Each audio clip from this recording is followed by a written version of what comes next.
السلام عليكم، ازيكم عاملين ايه؟ يا رب تكونوا بخير. النهارده جايلكم فيديو جديد. ما تنسوش تحطوا لايك للفيديو وتشتركوا معايا في القناه لو لسه مش مشتركين. احنا امبارح بقى كنا لسه جايين الشقه زي ما انتم شايفين، وزي ما نزلت لكم الفيديو كده. فكنا جايين مرهقين قوي، يا دوبك غسلت شويه الفاكهه اللي انا جايباهم وظبطت الدنيا. الشقه كانت نظيفه الحمد لله، انا سايباها نظيفه مفيش فيها حاجه. بس يعني ايه، ظبطنا القعده ويا دوبك اكلنا وكده وغيرنا هدومنا، واللي دخل بقى مسك تليفونه شوية، واللي دخل نام، واللي قعد قدام التلفزيون. فكانت الدنيا كده. فالمهم بقى احنا بقى ايه تاني يوم، قلنا نعمل بقى ايه سهرة حلوة كده. فجوجو بقى قالت يا ماما انا هجهز كوكتيل، وانتي بقى اعملي لنا ايه جيلي وفشار ونظبط القعدة وكده. هي بقى طلعت تعمل بقى على السفرة برا، تقطع الفاكهة وتجهز حاجة الكوكتيل. فكانت بتقطع الموز وهتقطع برضو الجوافة، وانا هطلع اساعدها واقشر لها التفاح وكده. وعلى ما هي ايه تخلص تقطيع الفاكهة. وانا بقى ايه دخلت قلت اما اعمل عصير المانجا وجايز بقية الحاجة، لان المانجا دي هعملها ايه على الكوكتيل يعني. هعمل كوكتيل في عصير مانجا. بس كان طعمه حلو قوي والله ما شاء الله، يعني كان طعم المانجا إيه مختلف عن عصير الفراولة وعن يعني الحاجات اللي الواحد بيعملها على طول معتاد عليها يعني. وانا ما جبتش فراولة لانه مبقتش يعني ما كنتش عايزة اكتر في الفاكهة وكده، عشان برضو انا عندي عيالي عندهم حساسية. بالذات الحاجة اللي بتجيب الحساسية ما بحبش اكتر فيها، بتزودها يعني. لان عندي ولادي الاتنين عندهم حساسية صدر وجيوب انفية ودنيا يعني، الله المستعان. فما حبيتش ان انا ايه ازود في الموز والفراولة والكلام من ده. جبت الحاجة المفيدة واللي ما تضرش قوي وخلاص. هنا بقى هي بتقطع الجوافة، وهي قطعت الموز في بولة وخليته على جنب على ما تكمل تقطيع بقى ايه الفاكهة. إيه عايزاكم ما تنسوش تعملوا لايك للفيديو، وتعملوا سبسكرايب للقناة، وتشيروا بقى لحبايبكم واصحابكم واهاليكم. إيه يعني تظبطوا الدنيا كده، وما تحرمش منكم ابدا ولا من وجودكم معايا ولا مساندتكم ليا ولا من لايكاتكم الجميلة برضو. وربنا يقدرني يا رب واعمل إيه اللي يعني الحاجة اللي انتوا تبقوا حابينها وتبقوا يعني مبسوطين معايا في القناة بيها ان شاء الله. هنا بقى ايه هاجر برضو بتقطع باقي الفاكهة لسه وكده. إيه هو بس يعني ايه الفيديو إيه فيديو خفيف كده، وقلنا ايه نجيب بقى ايه حاجة التسالي واحنا بنعملها وبنجهزها مع بعض وكده. وبرضو يعني ندردش مع بعض واتكلم معاكم واقول لكم ان ربنا ما يحرم حد من بيته ولا من مكانه. إيه لان في ظروف بتغير على الواحد حاجات كتير قوي، تخليه يبعد عن حاجات ممكن يكون بيحبها. إيه بس برضو عشان راحة اللي حواليه وكده. إيه وربنا يا رب ما زي ما قلت لكم ما يحرمكم من بيتكم ولا يحرمني من بيتي، يا رب اللهم امين.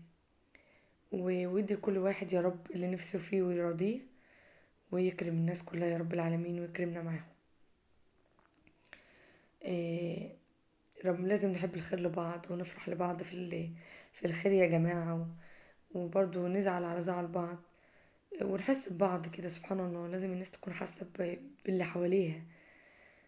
ربنا يجعلنا كده لقلوب بعض خير يا رب ومحبة ورفقة طيبة ان شاء الله. هنا كانت خلصت الجوافة هتبتدي بقى ايه. انا طلعت بقى قلت يعني هطلع لها كده دلوقتي واقشر لها برضو ايه التفاح وساعتها، واجيب اطباق الجيلي برضو اللي انا كنت مجهزاها جوه. اخد بقى من كل حاجة برضو شوية كده في الاطباق عشان انزل عليهم الجيلي يبقى فيه فاكهة في الجيلي وكده. هي برضو هتقطع الجوافة وتكمل يعني شغل الكوكتيل وكده وحاجته.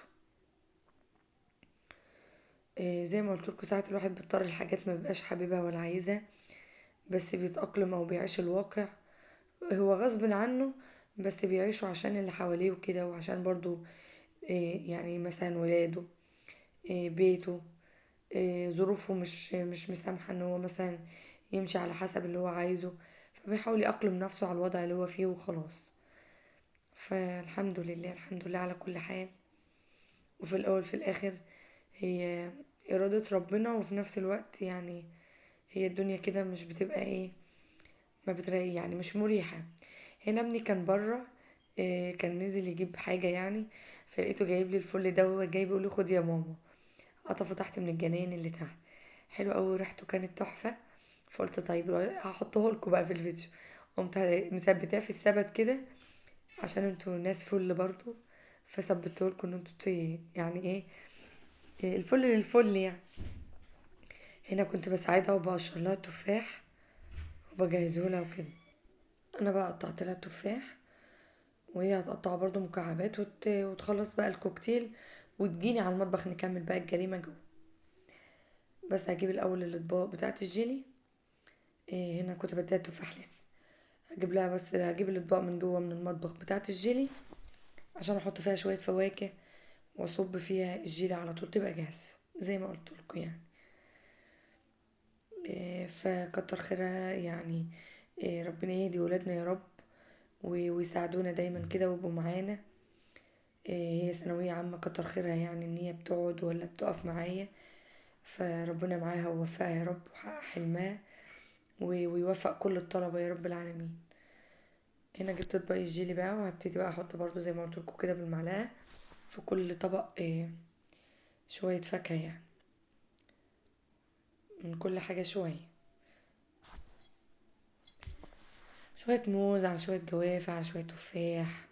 المشكلة ان الفاكهة بتاعت الكوكتيل بتاعنا كلها لونها ابيض مفيش الوان تغري العين كده في الفيديو، بس يعني انا لو كنت جايبة فراولة ولا رمان كانت الالوان هتبقى جامدة. بس المانجا كسرت اللون. بس انا زي ما قلت لكم خايفة عشان حسيت الصدر اللي عندي ولادي وغصب عني مش هشيل عنهم يعني، فمش هيبقى قدامهم الحاجة ومش هياكلوها. فقلت مش مشكلة، المفيد واللي ما يضرش وخلاص. بس كده احط من كل حاجة شوية بس كده. خلاص كده. انا خلاص خدت الاطباق بقى بتاعتي اللي هي البولات بتاعت الجيلي، ودخلت انا المطبخ بقى اكمل اللي كنت بعمله وسبتكم مع هاجر بقى تخلص الفاكهة. هي خلاص كده خلصت ما عادش حاجة. يعني تاخد بقى بتوريكم بقى ان هي قطعتهم اهو وجهزتهم. هندخل بقى على المطبخ بقى نشوف ايه اللي بعد كده. هحط بقى كوبايتين مية ومعلقة سكر كبيرة ودول الجيلي.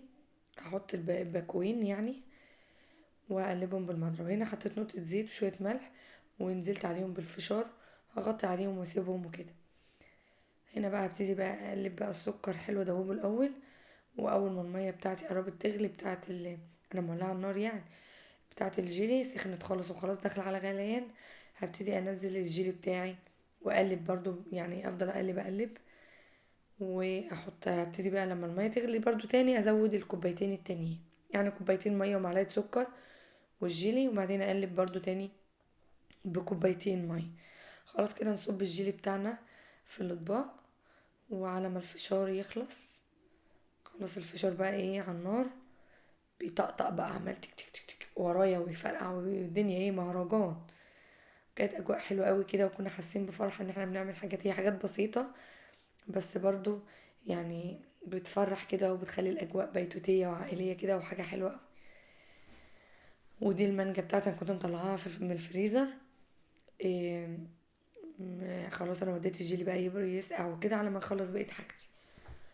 خلاص كان الجيلي بتاعي اتجمد بقى هنبتدي بقى نقشر المانجا. شايفين هو لسه بيلظ شويه. هبتدي اقشر المانجا بتاعتي عشان اضربها عصير واحطها على الكوكتيل بتاعي. خلاص كده. هنا الفشار لسه بقى ما كانش لسه عمل، فهقلب الفاكهه في بعضها دلوقتي وخلاص غطيت على الفشار بتاعي. حطيت بقى عصير المانجا عليه برضو هديله تقليبه كده برضو خفيفه. وهبتدي بقى اصبه في بولات برضو عندي يعني اي طبق موجود دي الحاجه المتاحه يعني احط فيه. الله المستعان. خلاص كده. هبتدي بقى نجهز بقى الصينيه بتاعتنا بقى عشان نطلع يعني. هناخد بقى من الكوكتيل ونحط بقى في العلب دي واطلع الفشار برضو واحطها في علب الفشار وخلاص كده. كانت سهرة جميلة وربنا ما يحرمنا من بعض يا رب، ولا يحرمكم من بيتكم ولا من ولادكم ولا من اهاليكم يا رب العالمين. خلاص كده انا كنت بوريكم بقى، خلاص ده الفشار والجيلي بقى وسلطة الفواكه او الكوكتيل زي ما بتسموه عندكم. لايك وشير وسبسكرايب للقناة، ومع السلامة.